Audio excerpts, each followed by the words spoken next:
Hello students, आज हम लेकर आए हैं आपके लिए कक्षा 10 विषय विज्ञान का चैप्टर विद्युत के कुछ महत्वपूर्ण मल्टीपल चॉइस क्वेश्चंस के साथ। तो हम स्टार्ट करते हैं अपने पहले प्रश्न से।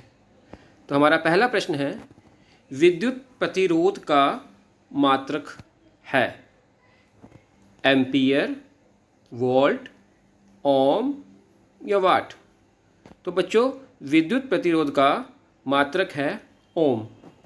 यहाँ पर मैं आपको बताना चाहूँगा, जो एम्पियर है वो करंट का यानी विद्युत धारा का मात्रक है। वोल्ट जो है वो विभव या विभवांतर का मात्रक है, और वाट जो है वो शक्ति का या पावर का मात्रक है। तो आप इन चीज़ों को याद रख लीजिए। आपसे विद्युत प्रतिरोध का मात्रक पूछा गया है। हो सकता है आपसे क्वेश्चन पूछा जाए कि वाट किसका मात्रक है, या वोल्ट किसका मात्रक है, ओम किसका मात्रक है, या एम्पियर किसका मात्रक है। तो ये सभी बातें आप ध्यान में रख लीजिए। चलते हैं हम अपने अगले प्रश्न की ओर। हमारा अगला प्रश्न है, विद्युत धारा का मात्रक होता है। अभी बात की थी विद्युत धारा के मात्रक के बारे में, वाट, वोल्ट, ओम या एम्पियर। तो स्टूडेंट्स, विद्युत धारा का मात्रक होता है एम्पियर। हमारा नेक्स्ट क्वेश्चन है, विभव का मात्रक है।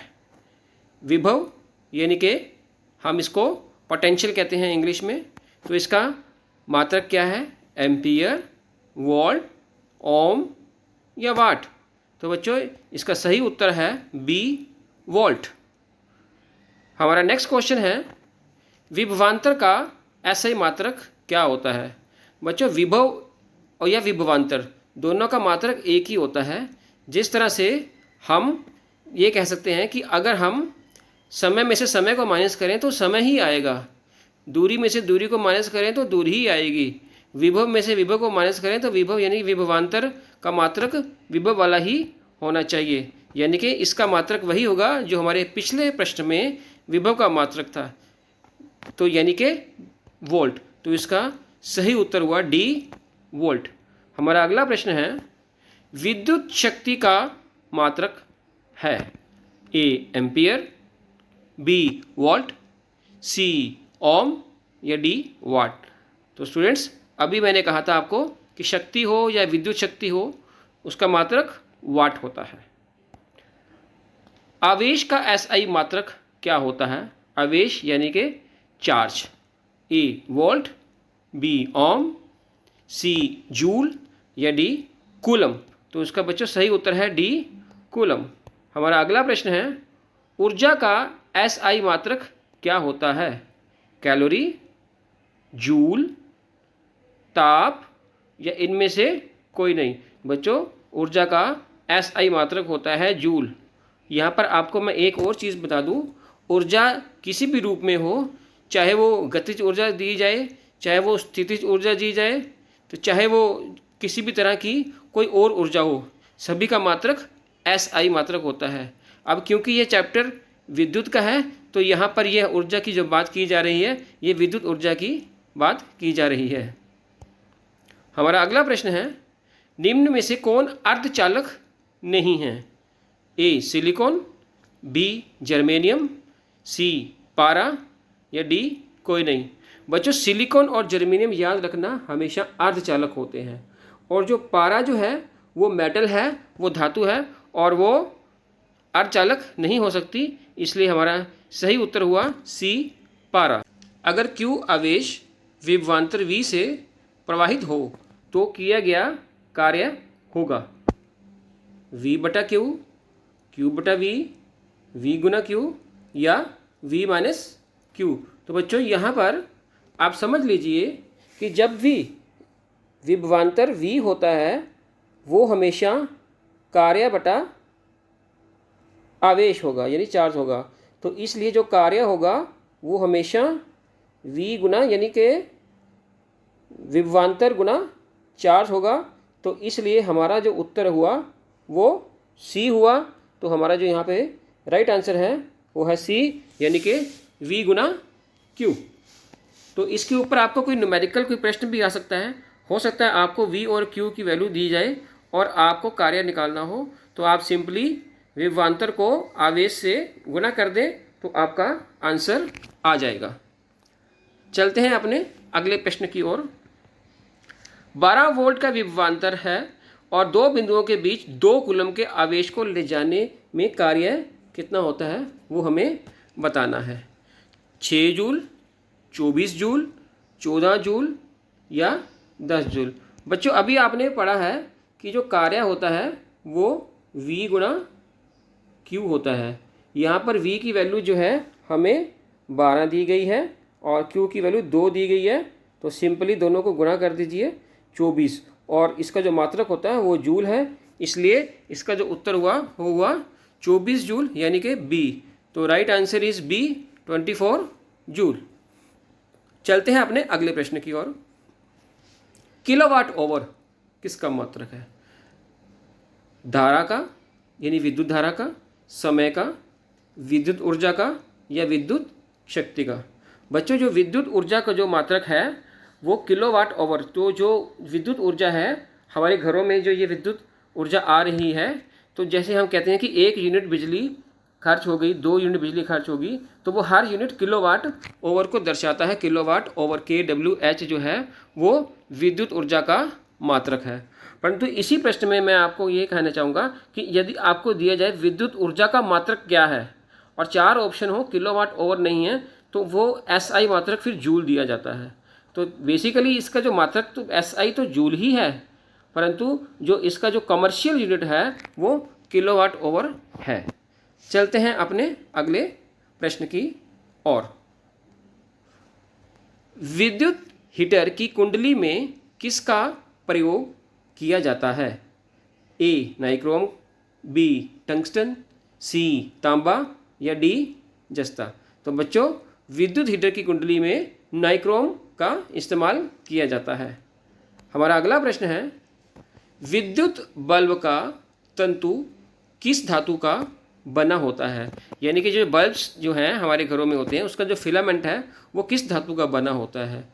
लोहा, टंगस्टन, तांबा या सोना? तो बच्चों उसका जो फिलामेंट है वो टंगस्टन का बना होता है। हमारा अगला प्रश्न है, विद्युत चुंबक बनाए जाते हैं किससे? इस्पात से यानी स्टील से, B चांदी से यानी सिल्वर से, C पीतल से या D सॉफ्ट आयरन से यानी नरम लोहे से? तो इसका सही उत्तर है नरम लोहे से। हमारा अगला प्रश्न है, एक HP हॉर्स पावर, हर्ष अश्व शक्ति को कहते हैं, वो किसके बराबर होता है? बच्चों पावर का जो यूनिट होता है वो वाट होता है, इसलिए इसका जो यूनिट होगा वो वाट होगा और सही उत्तर इसमें से मिलेगा आपको 746 वाट। तो 1 horse power is equal to 746 watt, ये याद रखिएगा, बहुत ही इंपॉर्टेंट प्रश्न है। हमारा अगला प्रश्न है, निम्न में से कौन सा संबंध सत्य है? V बराबर है I बटा R, V बराबर है R बटा I, V बराबर है I गुना R या V बराबर है I R?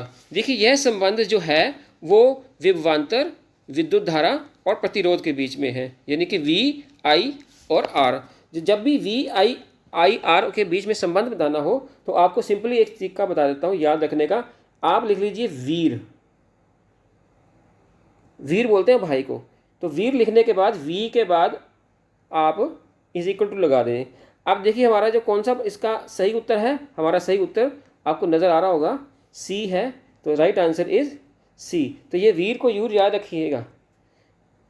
उसके बाद है हमारा अगला प्रश्न, धारा में आवेश रहते हैं यानी कि करंट में चार्ज किस फॉर्म में रहते हैं? A विरामावस्था में, गति की अवस्था में, C किसी भी अवस्था में नहीं रहते और D इसमें से कोई नहीं। बच्चों सबसे पहली बात तो आपको मैं यहाँ बताना चाहूँगा, जो धारा किसको बोलते हैं? धारा हमेशा प्रवाह को बोलते हैं, फ्लो को बोलते हैं, यानी किसी भी चलती हुई चीज़ को बोलते हैं, जिसको इंग्लिश में करंट कहते हैं। तो सीधी सी बात है, इसका जो उत्तर आएगा वो गति से संबंधित है, यानी कि इसका उत्तर B है। धारा में हमेशा जो है आवेश गति की अवस्था में रहते हैं। हमारा अगला प्रश्न है, किसी कुंडली का प्रतिरोध ज्ञात करने का क्या सूत्र है? R बराबर है V गुना I, R बराबर है V बटा I आर बराबर है आई बटा वी या आर बराबर है वी माइनस आई। तो बच्चों मैंने आपको अभी बताया था फार्मूला, वी आई आर लिख लीजिए और वी बराबर है आई गुना आर। तो यहाँ से आर कितना हो गया वी, और ये आई जो है वो नीचे आ जाएगा, तो वी बटा आई जो है ये उत्तर होना चाहिए। तो इसके हिसाब से हमारा जो सही उत्तर है वो बी होना चाहिए। तो हमारा सही उत्तर है बी, आर बराबर है वी बटा आई। ये वीर के फार्मूले को ज़रूर याद रख लीजिए, ये बहुत काम आने वाला आगे। वोल्ट बटा एम्पियर क्या प्रदर्शित करता है? वोल्ट जो है वो विभवांतर का यूनिट है और जो एम्पियर जो है वो विद्युत धारा का यूनिट है। यानी कि ऐसी कोई भी हमारे पास राशि है जिसमें ऊपर तो वोल्ट है और नीचे करंट है, करंट आई से रिप्रेजेंट करते हैं। तो V बटा आई क्या होता है, अभी आपने पढ़ा पिछले क्वेश्चन में, R, और R जो है इसका यूनिट वोल्ट हो गया, इसका यूनिट एम्पियर हो गया, और R यानी कि प्रतिरोध यानी रेजिस्टेंस, और इसका यूनिट होता है हमेशा ओम। तो इसका सही उत्तर हो गया हमारे पास C ओम। तो वही चीज़ें मैंने आपको बताया था, फार्मूला है वीर, वीर को याद रखना। तो ये V बटा आई बराबर है R, ये भी वीर से ही बना है।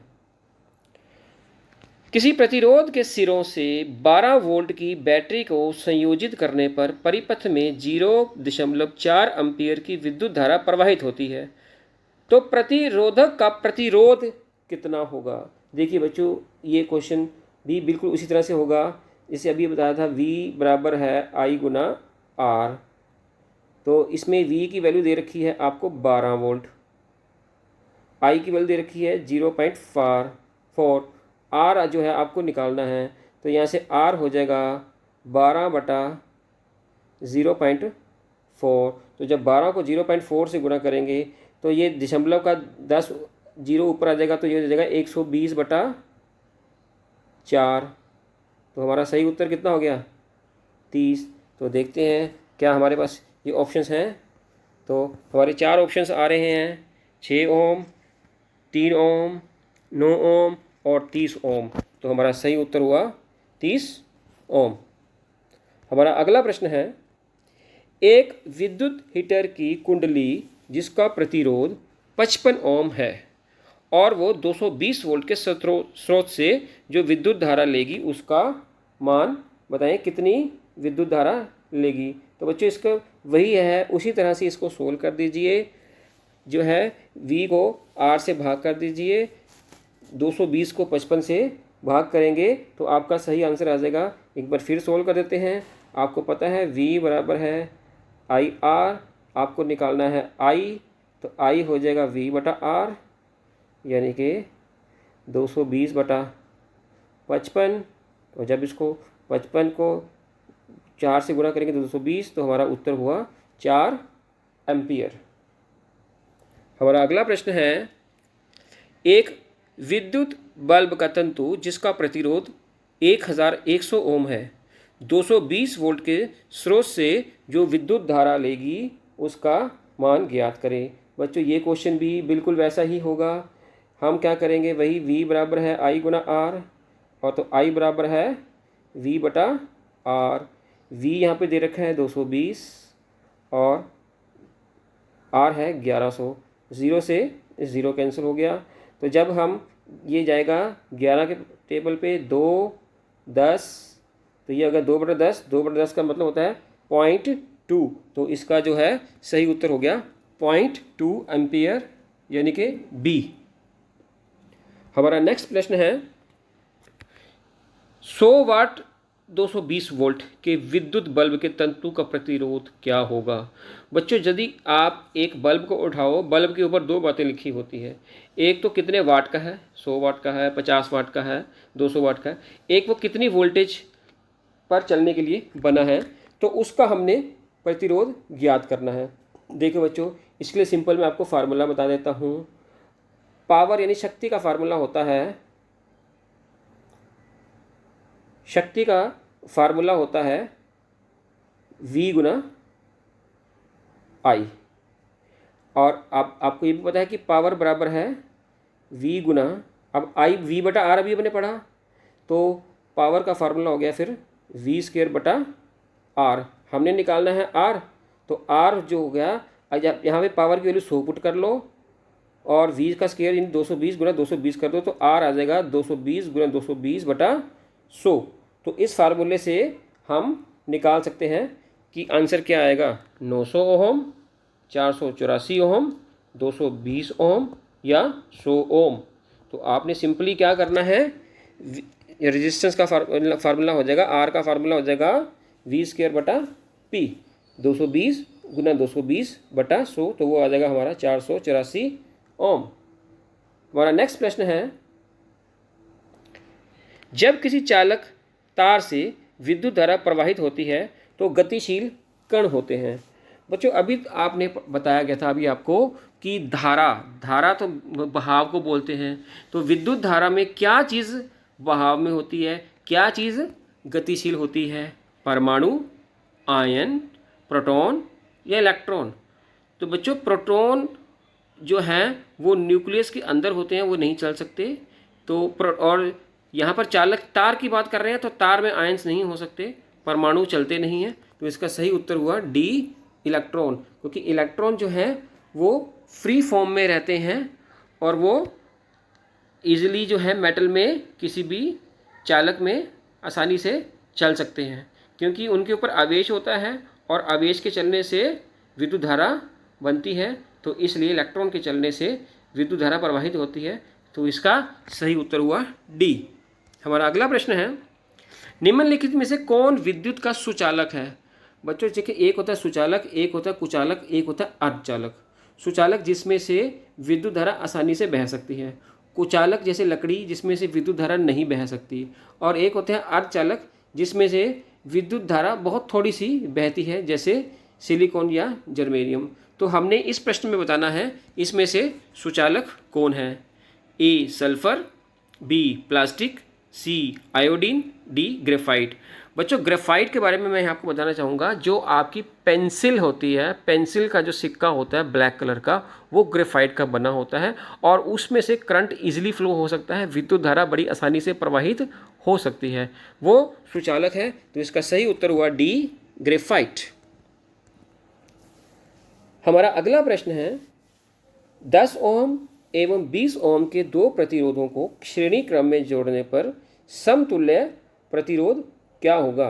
बच्चों जब भी हम श्रेणी क्रम में, मान लीजिए एक प्रतिरोध ये है हमारे पास और एक प्रतिरोध ये है, ये 10 ओम का है और ये 20 ओम का है, जब भी हम प्रतिरोधों को श्रेणी क्रम में लगाएंगे तो उनको सिंपली ऐड कर देंगे और तो हमारा आंसर आ जाएगा। तो हमारा जो यहाँ पे जो आंसर हुआ वो हुआ 30 ओम। तो देखिए इसमें सी ऑप्शन जो है वो 30 ओम है, इसलिए हमारा सही उत्तर हुआ 30 ओम। तो इस तरह से अगर 3 रेजिस्टेंस होते 10, 20 और 30, तो तब हम तीनों को जमा कर देते, 4 होते तो चारों को कर देते। जितने भी रेजिस्टेंस, जितने भी प्रतिरोध श्रेणी क्रम में लगाए जाते हैं, उनका समतुल्य प्रतिरोध निकालने के लिए हम सिंपली उन सभी की वैल्यूज़ को ऐड कर देते हैं, यानी कि जमा कर देते हैं। चलते हैं हम अपने अगले प्रश्न की ओर। हमारा अगला प्रश्न है, 1, 2 और 3 ओम के 3 प्रतिरोधों को श्रेणी क्रम में जोड़ने पर समतुल्य प्रतिरोध क्या होगा। बच्चों यहाँ पे एक प्रतिरोध तो ये रहा, दूसरा प्रतिरोध ये है और तीसरा प्रतिरोध ये है। इसकी वैल्यू है, इसका मान है 1 ओम, इसका मान है 2 ओम और इसका मान है 3 ओम। चूँकि हमने तीनों को श्रेणी क्रम में लगाया हुआ है तो हमने समतुल्य प्रतिरोध निकालना है, तो सिंपली हम इनको क्या करेंगे, प्लस करेंगे। प्लस करने पर हमारा उत्तर आ जाएगा 6। तो इसका यूनिट होता है, इसका मात्रक होता है ओम, तो हमारा सही उत्तर हो गया 6 ओम। अब आप देख रहे हैं इसमें 4 ऑप्शंस हैं, 1 ओम, 2 ओम, 3 ओम और 4 ओम, 6 ओम। तो हमारा सही उत्तर होना चाहिए डी 6 ओम। चलते हैं अपने अगले प्रश्न की ओर। विभवांतर किसमें गति प्रदान करने का काम करता है। विभवांतर यानी कि एक तरह से जब हम बैटरी लगा देते हैं किसी सर्किट में तो उसमें से करंट फ्लो होता है, तो करंट विभवांतर की वजह से ही फ्लो होता है, वो वोल्टेज के डिफरेंस यानी कि पोटेंशियल डिफरेंस की वजह से ही वो फ्लो होता है। और फ्लो क्या होता है, अभी आपको बताया था, प्रोटॉन न्यूट्रॉन नहीं फ्लो होते, तो वहाँ पर फ्लो क्या होता है, इलेक्ट्रॉन। तो इसका सही उत्तर हुआ बी, इलेक्ट्रॉन। हमारे घरों में जो विद्युत आपूर्ति की जाती है वह 220 वोल्ट पर दिष्ट धारा होती है, 12 वोल्ट पर दिष्ट धारा होती है, 220 वोल्ट पर प्रत्यावर्ती धारा होती है, या 12 वोल्ट पर प्रत्यावर्ती धारा होती है। बच्चों इसका आंसर तो आपको पता ही है कि हमारे घरों में 12 वोल्ट की वोल्टेज तो आती नहीं, तो सीधा सीधा तो इसका ये मतलब हो गया कि बी और डी ऑप्शंस गलत हैं, वो हमारे सही उत्तर नहीं हैं। तो सही उत्तर या तो ए है या सी है। अब ए और सी में से ढूंढते हैं कौन सा उत्तर सही है। यहाँ बच्चों ए में लिखा हुआ है दिष्ट धारा और एक में लिखा हुआ है प्रत्यावर्ती धारा। दिष्ट धारा यानी कि डीसी करंट जो होता है वो बैटरी से अक्सर निकलता है, और प्रत्यावर्ती धारा यानी कि एसी अल्टरनेटिंग करंट जो कि हमारे घरों में आती है। हमारे घरों में एसी करंट आता है, प्रत्यावर्ती धारा आती है, डीसी करंट नहीं आता। तो इसका सही उत्तर हुआ सी, 220 वोल्ट पर प्रत्यावर्ती धारा। हमारा अगला प्रश्न है, विद्युत प्रतिरोधकता किस पर निर्भर करती है? ए चालक की लंबाई पर, बी चालक के अनुप्रस्थ प्रतिछेदन के क्षेत्रफल पर यानी कि एरिया ऑफ क्रॉस सेक्शन पर, सी चालक की प्रकृति पर, या इनमें से कोई नहीं। बच्चों जो प्रतिरोधकता और प्रतिरोध में थोड़ा सा फर्क है। प्रतिरोधकता जो है वो चालक की किसी भी तरह से आकार पर निर्भर नहीं करती। यहाँ पर लिखा हुआ है चालक की लंबाई यानी कि एक तरह से आकार ही हो गया। बी जो उसका जो है अनुप्रस्थ प्रतिच्छेद के क्षेत्रफल, वो भी आकार हो गया। तो आकार पर नहीं बल्कि उसकी प्रकृति पर निर्भर करती है, वो किस धातु का बना हुआ है। तो इसका सही उत्तर हुआ सी, चालक की प्रकृति पर।